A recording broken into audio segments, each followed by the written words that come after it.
back today on Pack Attack, the series where I build my Diamond Dynasty team entirely from what I pull from packs, and I want to upgrade my team one more time before today's game, because we actually have a relatively big game in front of us. The reason for it being big is a little disappointing because it all comes down to the fact that, again, I have not been playing as much Pack Attack as I would like to in a given season. Because remember, the goal for this team is to try and make a World Series run, and we're still far from that. But today's game is still big because this will probably be the last game we're able to fit in before this season ends, and we should be within reach that one more win will get us up over 700, which at least will set us up a little bit better going into next season. We'd start at 550 instead of 450. So if we want to keep the hopes for a World Series push eventually alive, it might be better to start as high as we possibly can. But another reason why today is a somewhat big game is just for the fact that we're going for our 50th win. I actually didn't even realize that the Pack Attack record was this good. I mean, a lot of it is down to, again, the lack of Pack Attack I've been playing, so most of our games are at these lower ratings, so it's a little bit of a fake and inflated winning percentage. But still, the fact that we're going for our 50th win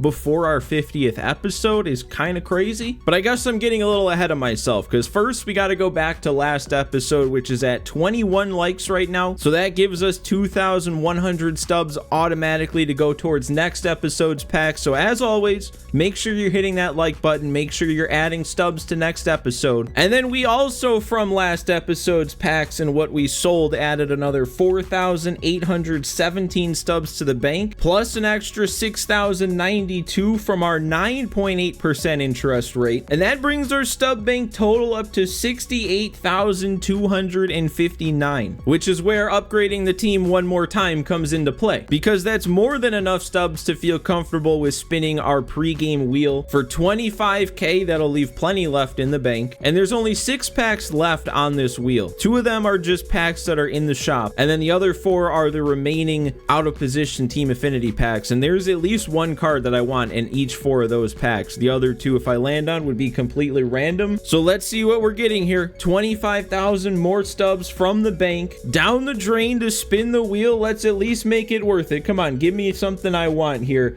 That's probably the one option I wanted the least. Yeah, that's actually too bad, because I kind of got myself all excited for at least one option out of each of these 4 packs, and now we're not getting any of them. And it's not even the vault pack to preserve some element of choice. We're leaving it completely up to chance, completely up to fate. Another season awards drop pack. Feel like these haven't been that great to us, but there are some good options in this one. The 299s are solid. I won't say which of these 3 lower ones I don't want, because that's the one I'll end up getting, and I don't want to speak that into existence again. So let's just open it up and see what we end up with here. Either way, it's at least a 97, so it should be something good for the team regardless. It's a red, so that's the lower round, and it's gonna be, oh, it's Kumar Rocker. Okay, that's not the one that I wanted the least, so I'm fine with this. This actually, out of the low round from that pack, was probably who I wanted the most, because after giving up our Luis Castillo captain boost, our starting pitching is probably the weakest part of this team right now, since we have 3 sub 90 overall live series cards that are no longer getting that Castillo boost. So we're gonna be getting rid of Cease before he even gets the chance to pitch for us again, but we're adding a 97, and I could give him the start today. Why not? I mean, 92 stamina, with how stamina works, is a little bit low, but with how good our bullpen is, you know, if he can still give us a good 5 or 6 innings, that's probably all he needs to cover. And then also, I guess I didn't mention, but we did add Cutter Crawford to the team after last episode. I pulled him after the game. He fits with our Steven Kwan captain boost, so that gets us back up to tier 2. I had to get rid of Spencer Horwitz though, so that we could get back up to tier 2, so I couldn't even put him on the bench. And also, I decided to put him at shortstop over Trevor Story and move Story to second, just because with the Quan boost, now Cutter Crawford actually gets up to a diamond fielder at short with 92 fielding, and his arm's a little bit better, so that's nice for a shortstop. So I figured, you know, if we get a diamond fielding badge, we should take advantage of that. But he's basically, it's kind of crazy, he's basically a Bobby Witt Jr. clone. Like, their speed and fielding's very similar. They're both contact hitters with decent power, but not great. And we've been plenty good with Bobby Witt Jr., so so I'm actually kind of excited for Cutter Crawford. So all right, a new player on both sides of the ball. Heading into our division series game, I feel like I've been back to playing pretty good lately, so I'm pretty confident today. I'm sure I'm not going to regret saying that. All right, what do we got here? There's definitely a good chance we could be playing on Hall of Fame difficulty. He's got the live series Scooble though pitching. I saw a supercharged guy in there. I saw that Luis Robert in there. This might be an interesting looking team. And we're playing in Seattle. Not too often you get to play here. 103-71 record is solid. Let's just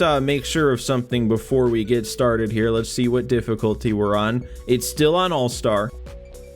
Ooh, I don't know why I'm not swinging at that. Visibility is a little interesting. It's not like you can't see the ball, but it's also not perfect, and I'll take that. I'll take a leadoff base hit every day.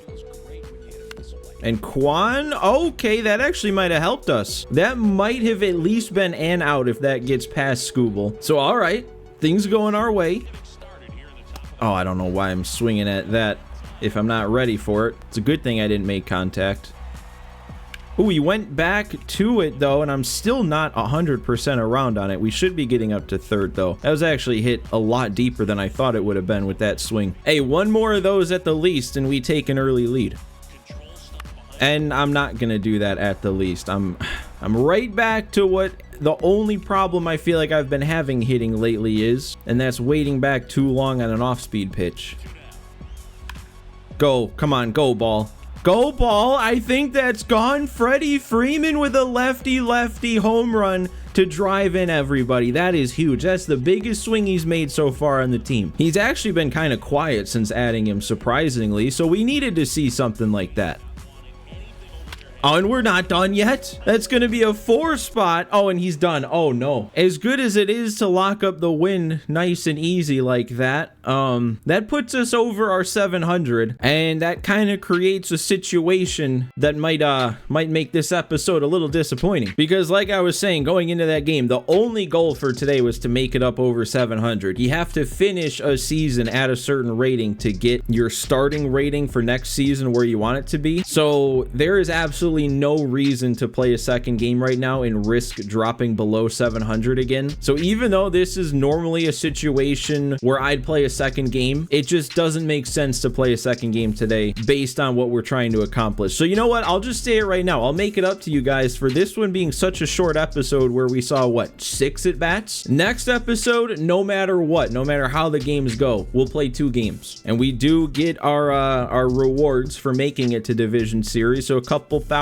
extra stubs to go towards the bank, and this should be interesting to see what we get from this. And remember, we know that Witt home run was leaving, even though it doesn't count in the box score, we still count it for stubs. So with that in mind, our 6 plate appearances gets us 5,200 stubs from hitting. Even though we didn't throw a pitch, I still count those early quits like that as a shutout, just because, you know, we didn't give up any runs. I feel like we need some kind of reward for that. But then we fill up the stat sheet in the bonus category for another 7,306. We're up now to a 3-game winning streak, and we've got 2 parallel ones, 1, 2, 3 threes, and 1 4. That gives us a multiplier of times 1.18, and we're only finishing today with a final stub count of 16,527, which is another reason why I normally like to play a second game after an early quit. But hey, at least that's enough to give us a couple more cracks at this 99 Bichette out of a couple headliners packs. We also got 1 show pack with the remaining stubs, and then we have our Division Series reward. I'll go ahead and open this first just so we have what we're actually getting rewarded with on the board here. And I guess we'll save that for last because that might be our best pack here. So we'll get the show pack open first, and that's, you know, electric. I would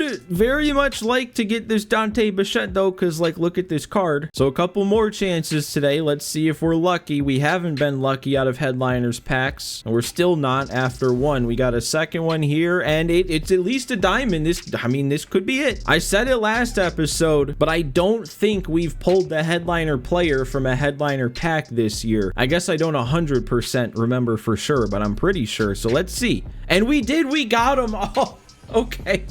Okay, this salvages this episode. 99 Dante Bichette has been pulled out of a headliner pack. That is going to be a massive bat to add to this team. Wow. All right. And we still have one more shot at what could be a pretty decent card here. Headliner Choice, pack 39. Oh, okay. This went further back than I thought. It's just this 96 overall Lance Lynn. So let's see if we get him here. We at least get the jersey that will sell to go towards the stub bank, and then we do get Lance Lynn, and he's the only one here, so we don't even get a choice. Well, I mean, I guess if we don't get a choice, I'm not gonna take him because I have to take him. I just don't know if he's actually gonna make the team. We'll see. But dang, that was kind of a good way to end what otherwise would have been an underwhelming episode, just purely because of how little we were actually able to play, which again, I'm sorry for, guys. I know you come here to watch me play, but I think you understand my thought process, because there's no reason to risk dropping below 700 when we've already made it to 700, and that was the whole point of today's episode. And I guess also we didn't actually see Kumar Rocker, we didn't see Cutter Crawford, but now we just got Dante Bichette. We'll see about adding Lance Lynn, and if I do, that's kind of like having at least 4 upgrades for next episode. So we've got something to look forward to. Plus, like I said, next episode's gonna be 2 games no matter what to make up for this one. So anyways, guys, make sure to hit that like button like you always do. Add your 100 stubs towards the next episode. But thanks for watching again. Thanks for hanging out with me, and I will see you next time.